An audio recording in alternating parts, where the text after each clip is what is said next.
Hey Al! So in order to teach this see, hear, feel meditation technique, I am purposefully sitting right now on the beach, not just for the views, but to actually demonstrate that this kind of approach is applicable without the need to go to a secluded place or to go deep inside ourselves, although it is a consequence of any type of meditation, but not in a general sense of this word.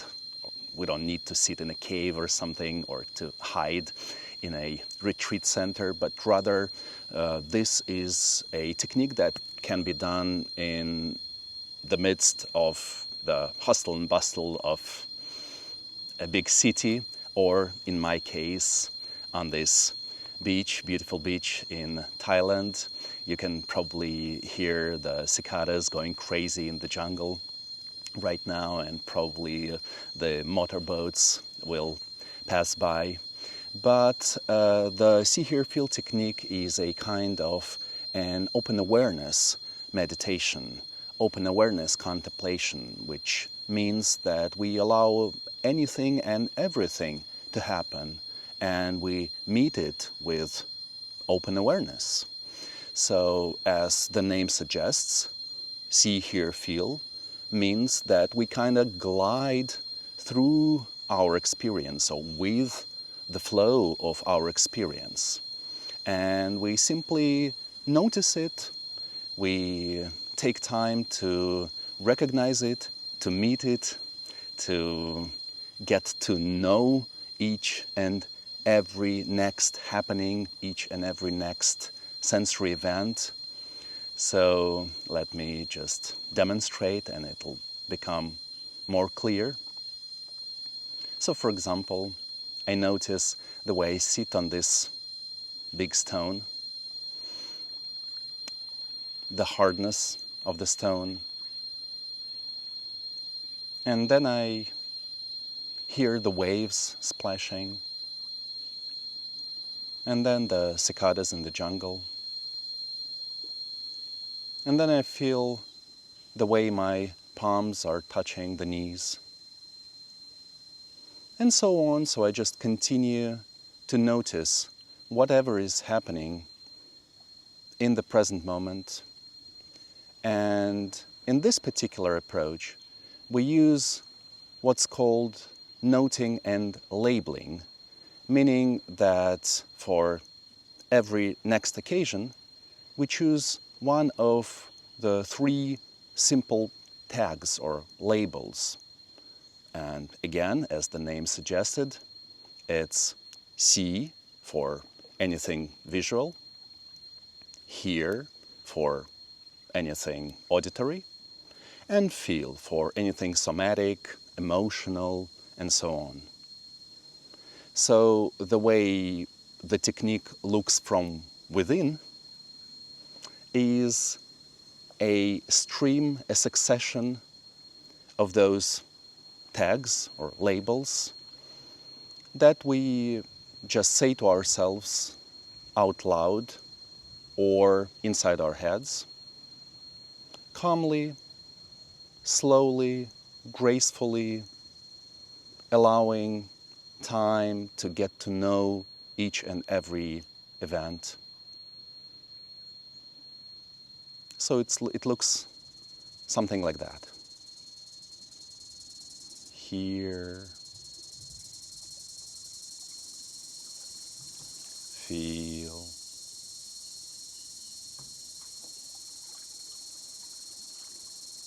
feel,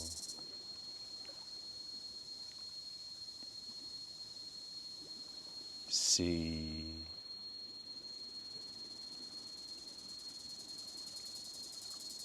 feel, and so on. So if you want, you can pause this video and just practice for a while by yourself. Or you can stay with the video and I'll continue to explain a little further.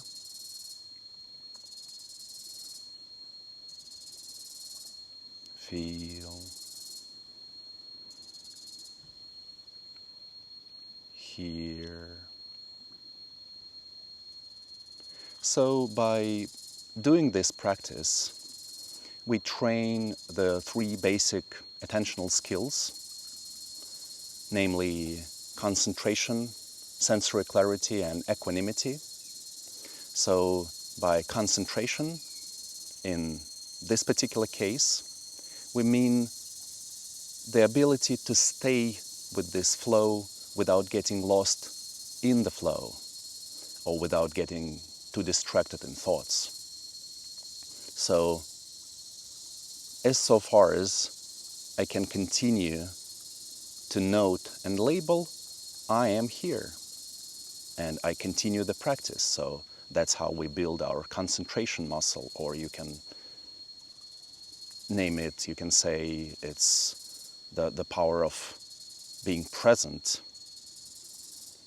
Now, when we label and when we attend to this next sensory event, that's where we develop our sensory clarity. So, is this auditory? Is this somatic? Is this visual? What is actually happening? What is it that I am experiencing right now? What is my experience of life is being woven with? So this fabric of our present moment is sensory, right? I don't know. You check. Feel. Hear.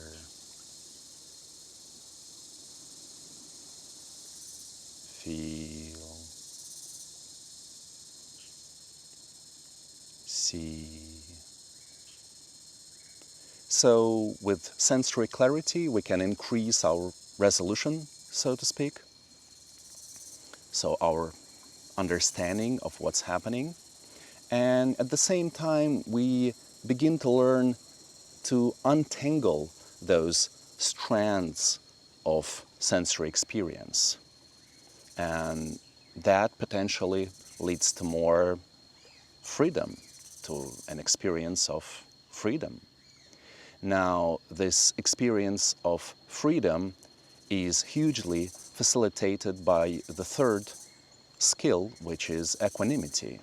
Now, equanimity is what's in other mindfulness definitions is called the non-judgmental stance, so, or allowing stance.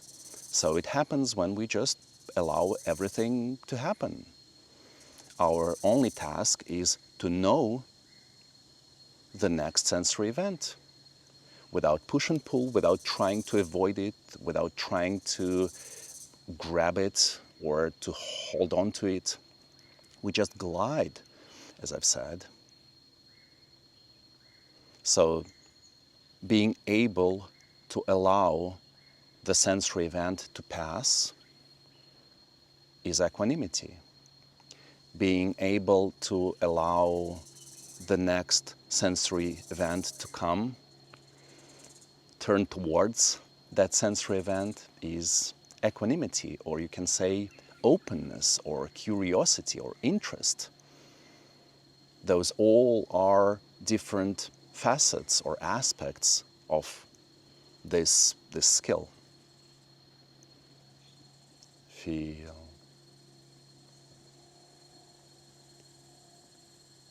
Hear.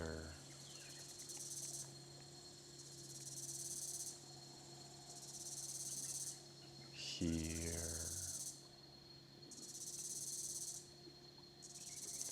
Now, sometimes we notice many different occurrences at once, many sensory events happening at once. But since our attention span and attention depth is limited, it may be more useful to attend to one sensory event. So simply choose any of those events happening at the same moment and attend to that. Get to know it for a few seconds before moving on to the next one. Feel. Feel.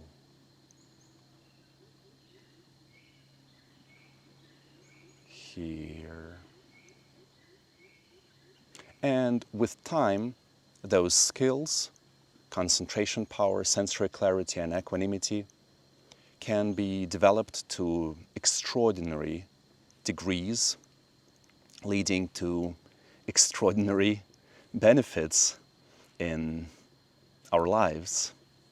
And the big benefit of the technique itself is that it could be done anywhere and at any time, while you do some work, while you are jogging, while you're walking through the busy city, while you're sitting on the beach, while you're talking to a friend, because talking to a friend necessarily involves seeing the friend, hearing the friend, and feeling the friend and feeling yourself in this conversation.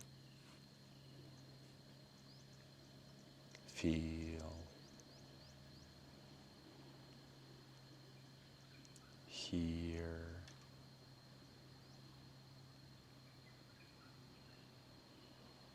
see. So, good luck and have fun.